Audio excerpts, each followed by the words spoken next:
Hello friends, இந்த செக்மெண்ட்ல retro படத்தை பத்தி பேச போறோம். இப்போ ஃபர்ஸ்ட் அந்த படத்தோட ஸ்டோரி லைனை பார்த்துடலாம். இந்த படத்துல ஃபர்ஸ்ட் வந்து ஜோஜோ ஜார்ஜ் வந்து 1960 தூத்துக்குடியில ஒரு கேங்ஸ்டரா இருக்காரு.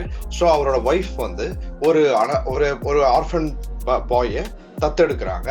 ஸோ அதுதான் சூர்யாவோட சின்ன வயசு கேரக்டர். அவருக்கு பேரு பாரிக்கண்ணன் சொல்லிட்டு அப்படி வைக்கிறாங்க. அவரோட பாடியில பாத்தீங்கன்னா ஒரு மச்சம் இருக்கு, வேல் மாதிரி ஒரு மச்சம் இருக்கு. ஸோ என்ன ஆகுதுன்னா ஒய்ஃப் வந்து கொஞ்ச நாள் செத்து போயிடுறாங்க. பட் வந்து சூர்யா ஒய்ஃபோட ஃபியூனரலுக்கு அப்புறம் திரும்பி வரும்போது ஜோஜோ ஜார்ஜ் சூர்யா வந்து சூர்யா அந்த சின்ன வயசு கேரக்டர் வந்து காப்பாத்துறாரு. ஸோ அதுக்கப்புறம் ஜோஜோ ஜார்ஜோட அடியாலா வந்து சூர்யா வந்து மாறிடுறாரு. ஸோ அதுக்கப்புறம் வந்து பாத்தீங்கன்னா ஃபைனலா ஒரு மேரேஜ் சீன் இருக்கு. அதுல வந்து சூர்யாவுக்கும் பூஜா ஹெக்டேக்கும் மேரேஜ் நடக்குது. ஸோ அந்த டைம்ல அவர் வந்து எல்லாருக்கும் சொல்ற, சூர்யா வந்து பெரிய ஆளாடைய பிறகு அவர் வந்து எல்லாருக்கும் சொல்றாரு, இனிமே வந்து நான் இந்த கிரைம் இதுலலாம் ஈடுபட மாட்டேன். ஏன்னா என்னோட ஒய்ஃப் வந்து கிரைம் இருக்கவே கூடாதுன்னு சொல்லிட்டாங்க. ஸோ நான் அவங்க கல்யாணம் பண்ணிட்டு செட்டில் ஆக போறேன்னு சொல்லிட்டு. பட் ஜோஜோ ஜார்ஜ் அவரோட டீமோட வராரு. சூர்யா வந்து தன்னை காப்பாத்திக்கிறதுக்காக ஒரு தங்க மீன் ஒரு கன்சைன்மெண்ட்டை ஒரு ரகசியமா வச்சிருக்காரு. ஸோ அதை எனக்கு சொல்லுன்னு சொல்லிட்டு சொல்றாரு. பட் சூர்யா வந்து சொல்ல மாட்டாரு. ஸோ அதுக்கப்புறம் நடக்கிற ஃபைட்ல வந்துட்டு சூர்யா வந்து ஜோஜோ ஜார்ஜோட கையை வெட்டிடுறாரு. அதனால அவருக்கு ஜெயிலுக்கு போயிடுறாரு. அவரோட ஒய்ஃபும் பூஜா ஹெக்டேவும் அவரை பிரிஞ்சு போயிடுறாங்க. அதுக்கப்புறம் இவர் ஜெயிலில் இருக்கும்போது தண்டனை அனுபவிச்சுட்டு இருக்கும்போது அவருக்கு தெரிய வருது அந்தமான்ல வந்து அவரோட ஒய்ஃப் இருக்காங்கன்னு சொல்லிட்டு. ஸோ அவர் வந்து ஜெயராம் ஒரு காமெடி கேரக்டர் வர்றாரு. ஸோ அவங்க வந்து அந்தமானுக்கு போறாங்க. அந்தமான்ல போயிட்டு அவர் வந்து எவ்வளவோ ட்ரை பண்றாரு அவரோட ஒய்ஃபை சமாதானப்படுத்துறதுக்கு. அது சமாதானம் ஆகிடுது அவங்க ரெண்டு பேருக்கும். அதை அவர் வந்து இப்பெல்லாம் நான் சண்டே விட்டுட்டேன் அப்படின்னு சொல்லிட்டு கன்வின்ஸ் பண்ணிடுறாரு. அதே டைம்ல அந்த ஊர்ல பாத்தீங்கன்னா நாசர் அவரோட பையன் எல்லாரும் சேர்ந்து மக்களை வந்து கொடுமைப்படுத்திட்டு இருக்காங்க. அதாவது அவங்க வந்து ஒரு ரப்பர் கல்ட்டுன்னு கிரியேட் பண்ணி மக்களுக்குள்ள ஒரு சண்டை, அதாவது கிளாடியேட்டர் மூவிஸ்ல வர சண்டை மாதிரி ஒரு கல்ட் மாதிரி கிரியேட் பண்ணி அதுல வந்து நிறைய பேரை கொன்னு அவங்க வந்து ரொம்ப அட்டகாசம் பண்ணிட்டு இருக்காங்க. ஸோ சூர்யாவும் அந்த கல்ட்ல வந்துட்டு ஒரு ஃபைட்டரா வந்து இது பண்றாங்க. ஏன்னா சூர்யாவும் வெறுத்து போய், ஏன்னா பூஜா ஹெக்டே கூட திரும்ப சண்டை வந்துடுறதால அவர் வெறுத்து போய் இந்த கல்ட்ல திரும்ப ஜாயின் பண்ணி அவர் ஃபைட் பண்றாரு.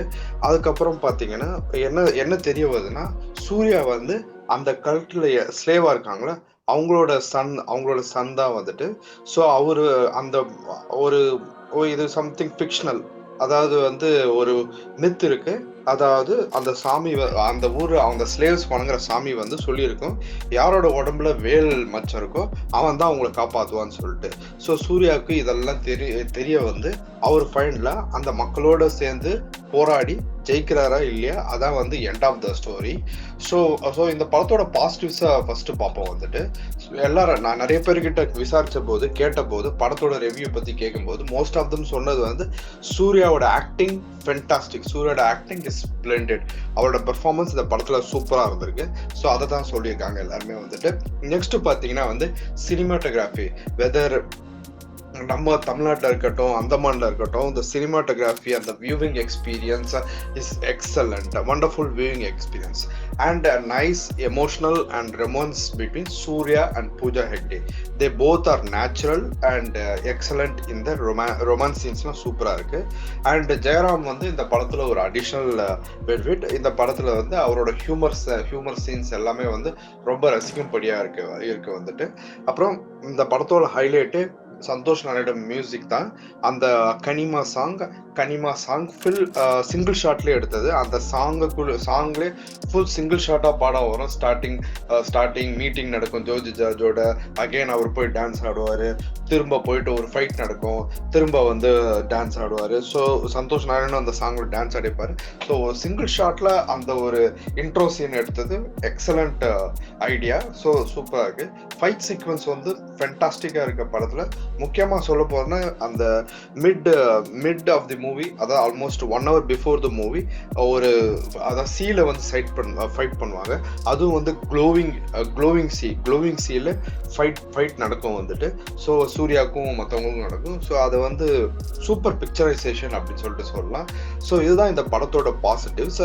நெகட்டிவ்ஸ்னா ஆஸ் யூஷுவல் கார்த்திக் சுப்பராஜ் வந்து ஒரு காம்ப்ளெக்ஸ் ஸ்க்ரீன் பிளே அப்படின்னு சொல்லிட்டு இம்ப்ராக்டிக்கல் ஸ்க்ரீன் பிளே தான் எப்பவுமே எடுக்கிறாரு. வெதர் ஜிகர்தண்டா அதில் பார்த்தீங்கன்னா ஏதோ ஒரு ட்ரைபல் வில்லேஜுக்கு போகிறாரு, அங்கே வந்து ஏதோ என்ஸ்லேவ்டு பீப்புள் ஏதோ காப்பாற்றுறாரு அப்படி இப்படின்னு சொல்லிட்டு ஒரு மாதிரி காம்ப்ளெக்ஸ் ஸ்டோரி லைன் இருக்கு. அதே மாதிரி தான் இந்த படத்துல complex and impractical story line. தமிழ்நாட்டில் இருக்காரு, அந்தமான்ல வந்து இந்த காலத்துல ஒரு ரப்பர் கல்ட் இருக்க மாதிரி அவங்க வந்து ஸ்லேவரி பண்ணி மக்களை குடும்பப்படுத்துற மாதிரி அதெல்லாம் வந்து ஒரு ப்ராக்டிக்கல் ஹேப்பனிங்கே இல்லை. அந்த மாதிரி ஒரு ஃபிக்ஷனல் ஸ்டோரியை ஏதோ கிளேடியேட்டர் இந்த படத்துல நடக்கிற சண்டை இந்த ஸ்டோரி எல்லாம் வந்து இன்ஸ்பயர் ஆகி ஒரு ஸ்டோரி லைன் எடுத்திருக்காரு. இது சாப்டர்ஸா வருது. லைக் குவிண்டன் டாரன்டினோ மூவில எப்படி சாப்டர்ஸா வருமோ அதே மாதிரி இதுலயும் வந்து சாப்டரா வருது. ஸோ வந்து காம்ப்ளெக்ஸ் ஸ்டோரி லைன் வந்து இந்த படத்தோட ஒரு பேட் இது. இந்த படம் எப்படி வந்து ரெவென்யூ கலெக்ட் பண்ணிச்சுன்னே தெரியல. ஏன்னா ஜிகர்தண்டாவும் ரொம்ப கிரேட் கிடையாது. அது பேசிக்கா ஒரு மாதிரி நூலையிலே அவர் தப்பிச்சிட்டாரு, நல்லா ஹிட் ஆயிடுச்சு படம். அதே மாதிரி தான் ரெட்ரோவும். இது வந்து ரொம்ப சூப்பர் ஸ்க்ரீன் பிளே சூப்பர் மூவிலாம் கிடையாது. பட் எப்படியோ லக்கில் அகைன் கார்த்திக் சுப்பராஜ் தப்பிச்சிட்டாரு. பட் இது ஃபியூச்சர்லயும் கண்டினியூ ஆகும். இதே மாதிரி ஸ்டைலில் படம் எடுத்துட்டு இருந்தாருன்னா சொல்ல முடியாது. ஃபியூச்சர்ல நிறைய ஃபிளாப்ஸ் நிறைய லாசஸ் ஆகிறதுக்கு பாசிபிலிட்டி இருக்கு. இந்த மாதிரி ஸ்டைலில் இவர் படம் எடுத்துட்டு இருந்தாருன்னா எண்டிங் வந்து இன்கரெக்டா இருக்கு. ஏன்னா வில்லன்ஸ் வந்து நார்மலா படத்தோட இம்பார்ட்டன்ஸ் எல்லா வில்லன்ஸும் கொல்லணும் படம் எண்டில் வந்துட்டு. ஏன்னா அவ்வளோ கிரைம் அவ்வளோ அட்டகாசம் இந்த வில்லன்ஸ் பண்ணியிருக்காங்க. அதை வந்து அது செய்யவே இல்லை. ஆல்மோஸ்ட் வில்லன்ஸ் எல்லாம் உயிரோடு இருக்க மாதிரி தான் இருக்கு. அதுக்கப்புறம் ஃபாதர் சன் ரிலேஷன்ஷிப், அதாவது ஜோஜு ஜார்ஜுக்கும் சூர்யாவுக்கும் இருக்க ஃபாதர் ரிலேஷன்ஷிப்ல ஒரு லாஜிக்கே இல்லை. ஃபர்ஸ்ட் அவர் ஃபாதர் வந்து வெறுக்கிறாரு, அதுக்கப்புறம் இவன் அடியாளம் எடுத்துக்கிறாரு, திரும்ப வெறுக்கிறாரு. ஃபைனல் சீன்ல ஏதோ சூர்யா காமெடி பண்றதுக்கு அவர் சிரிக்கிறாரு. என்னென்ன ஒன்றும் புரிய மாட்டேங்குது இந்த ரிலேஷன்ஷிப். ஸோ இந்த மாதிரி லாஜிக்கே இல்லாத சீன்ஸ் நிறைய இருக்கு. அப்புறம் ஒரு திடீர்னு பார்த்தா ஜோஜு ஜார்ஜுக்கு வந்து அயன் மேன் ஹேண்ட் மாதிரி அவர் கையை வெட்டிட்டதுல ஒரு அயன் ஹேண்ட்லாம் அவருக்கு வந்து கொடுக்குறாங்க, அயன்மேன் மாதிரி. அதை வச்சு அவர் ஏதாவது பண்ண போறாரு பார்த்தா அதுவும் ஒண்ணுமே இல்லை. ஸோ இந்த மாதிரி நிறைய சீன்ஸ், தேவையே இல்லாத சீன்ஸ் நிறைய இருக்கிறது தான் இந்த படத்தோட நெகட்டிவிட்டி. பட் இந்த படத்தை வந்து நீங்க வந்து ஒன் டைம் பார்க்கலாம்.